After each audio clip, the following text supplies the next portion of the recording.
উনি ঝিলিকের ওপর ভরসা করতে পারছেন, কিন্তু কিন্তু পরি বলে মানতে পারছেন না। আমি চাই না, আমি চাই না মা আমায় পরি বলে মানুক, কিন্তু মা যেন সুস্থ হয়ে যায় ডাক্তারবাবু। এখন আমার মনে হচ্ছে আমি তোমার মাকে হয়তো ভালো করে তুলতে পারবো।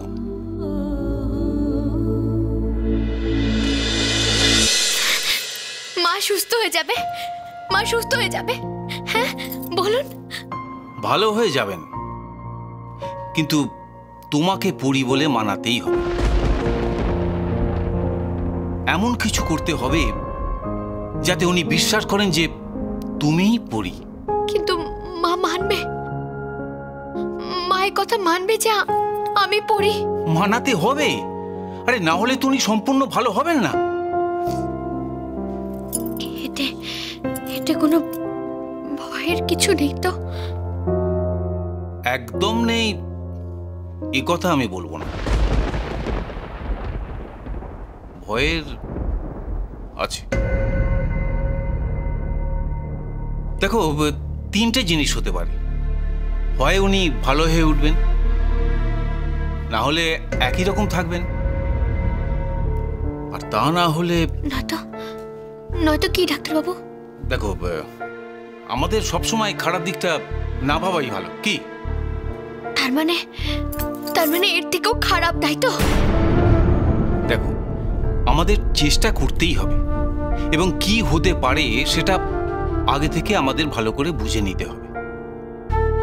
বড় কিছু ঘটনা ঘটানোর আগে আমাদের ছোট কিছু ঘটনা ঘটাতে হবে। যখন পরি বাড়িতে ছিল সেই সময়কার আমাদের দেখতে হবে যে ছোট ছোট এমন কিছু ঘটনা ওনার মনে পড়ছে কিনা।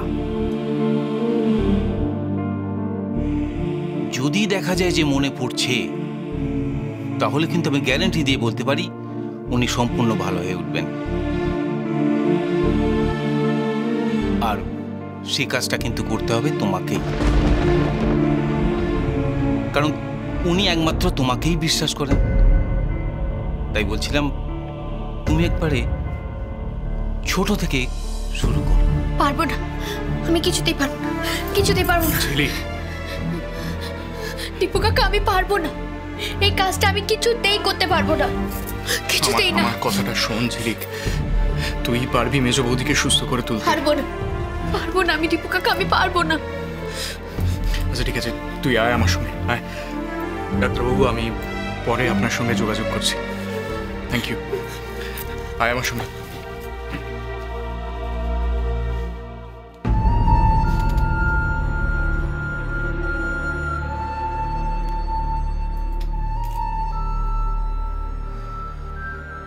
অদ্ভুত কেস।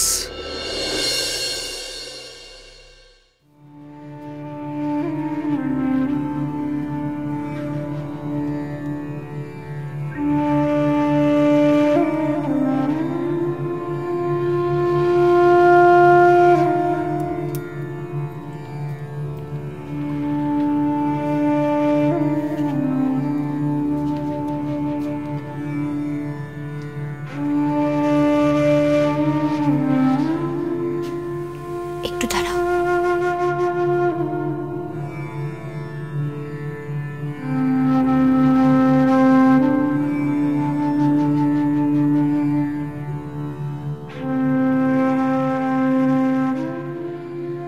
তোমার কাছে কিছু চেয়ে কোনোদিনও পাইনি আমি, তার জন্য কোনো অভিযোগ নেই আমার, কিন্তু একটা অনুরোধ আছে। আজ শুধু একটু বলে দাও, আমি কি করব? মাকে ভালো করার চেষ্টা করব, নাকি যেমন আছে তেমনই থাকবে মা? কোনোভাবে আমাকে বুঝিয়ে দাও ঠাকুর। আমার জন্য যদি মার কোনো ক্ষতি হয়, আমি যে কিছুতেই সেটা মানতে পারবো না, কিছুতেই না।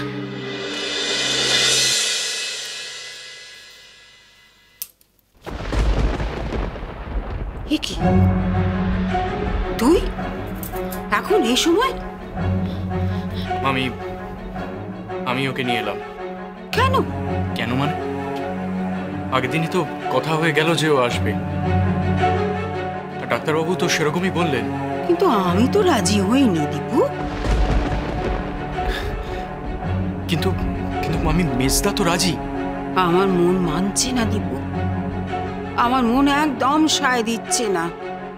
আমার মনে হচ্ছে মেজ বৌমার আর খারাপ কিছু। না না, কিচ্ছু হবে না, মাসির কোনো খারাপ কিছু হবে না, তুমি দেখো, কিচ্ছু হবে না, কিচ্ছু না। মামি, আমরা আজকেও ডাক্তারের কাছে গেছিলাম। ডাক্তার বলেছেন যে মেজ বৌদির ভালো হয়ে ওঠার সম্ভাবনাই সব থেকে বেশি। ডাক্তার তোকে এই কথা বললো দীপু? হ্যাঁ মেজদা, তুমি ঝিলিককে জিজ্ঞেস করো। ডাক্তারবাবু বলেছেন যে মেজ বৌদি ভালো হয়ে যাবে, আর এটা আজকে উনি আরো জোর দিয়ে বলেছেন। তা উনি এরকম জোর দিয়ে আজকে বললেন কি করে? ঝিলিকের সঙ্গে কথা বলার পর? হ্যাঁ, কারণ ডাক্তারবাবু জানতে পেরেছেন যে ঝিলিকি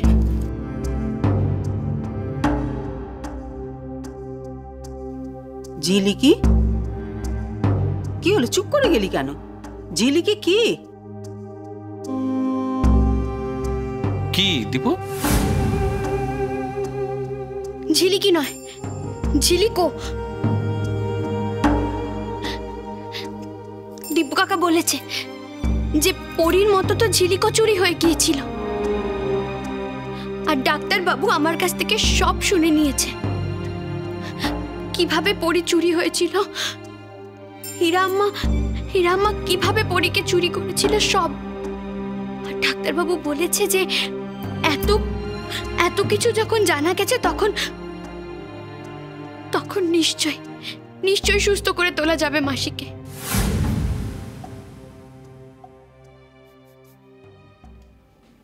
বলেছেন? আরে উনি বলেছেন এই কথা? হ্যাঁ মেশো, বলেছে। তা সে নতুন কথা কি বললেন? এ তো আগেও বলেছিলেন না? কিন্তু এও তো বলেছিলেন যে খারাপও হতে পারে। মা দেখো, আমরাও তো বলেছিলাম চেষ্টা করব, বলেছিলাম তো। আর ডাক্তারবাবু বলেছিলেন যে ভেবে দেখবেন, জানাবেন আমাদের।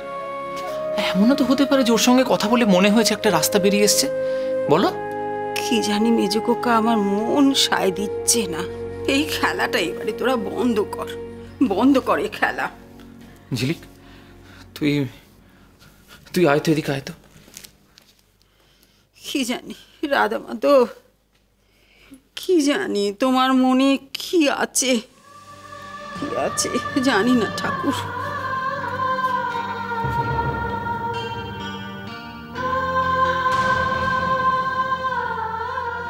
আমিও তো জানি না ঠাম্মা, রাধা মাধবের মনে কি আছে। আমিও তো এই কথাটাই জানার চেষ্টা করছি। আমি বলবো?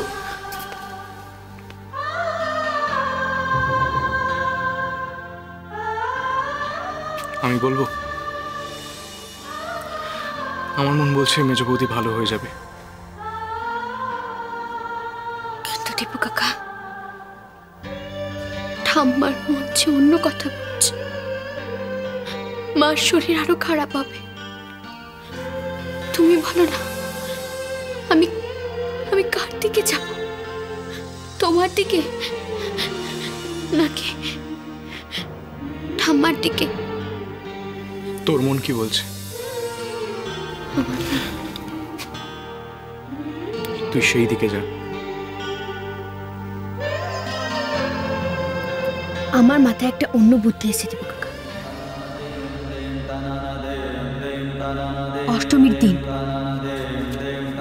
অষ্টমীর দিনই পরীকে চুরি করতে হবে, আর এই কথাটা বাড়ির প্রত্যেকেই জানে। এতে যদি কাজ হয় ভালো,